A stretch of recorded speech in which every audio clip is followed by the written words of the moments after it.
বাজারের বিভিন্ন সমস্যা তুলে ডেপুটেশনের প্রস্তুতি সভা হলো মালদা জেলা নিয়ন্ত্রিত বাজার চত্বরে। বৃহস্পতিবার দুপুরে ফল ও সবজি ব্যবসায়ী সমিতির যৌথ উদ্যোগে প্রস্তুতি সভার আয়োজন করা হয়। পার্কিং, রাস্তা, পানীয় জল, আলো ও শৌচালয়ের সমস্যা রয়েছে নিয়ন্ত্রিত বাজারে। দীর্ঘদিন ধরে নিয়ন্ত্রিত বাজার কমিটিকে জানিয়েও কোনো সুরাহা হয়নি বলে অভিযোগ। সভায় উপস্থিত ছিলেন মালদা জেলা নিয়ন্ত্রিত বাজার ফল ব্যবসায়ী সমিতির সহ সভাপতি গৌতম সাহা, সম্পাদক নব সাহা। সবজি ব্যবসায়ী সমিতির পক্ষ থেকে ছিলেন ধনঞ্জয় মণ্ডল, অশোক সরকার সহ অন্য ব্যবসায়ীরা। ফল ব্যবসায়ী সমিতির সম্পাদক নব সাহা বলেন, আগামী কয়েকদিনের মধ্যে তাদের দাবি সনদ তুলে দেওয়া হবে মালদা জেলা নিয়ন্ত্রিত বাজার কমিটির হাতে।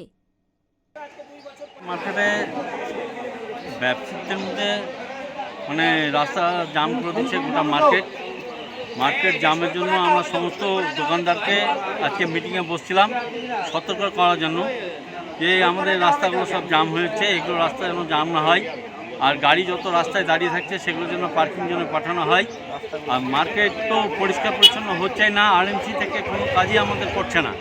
এইসব নিয়েই আর কি আলোচনা করছি। আমাদের যেরকম বাচ্চুর দোকান থেকে অফিসের পিছনে অবধি এই রাস্তাটা হওয়ার জন্য আমরা বসেছিলাম যে সবাই মিলে মিটিং করে আবার আমরা একটা দরখাস্ত দেব।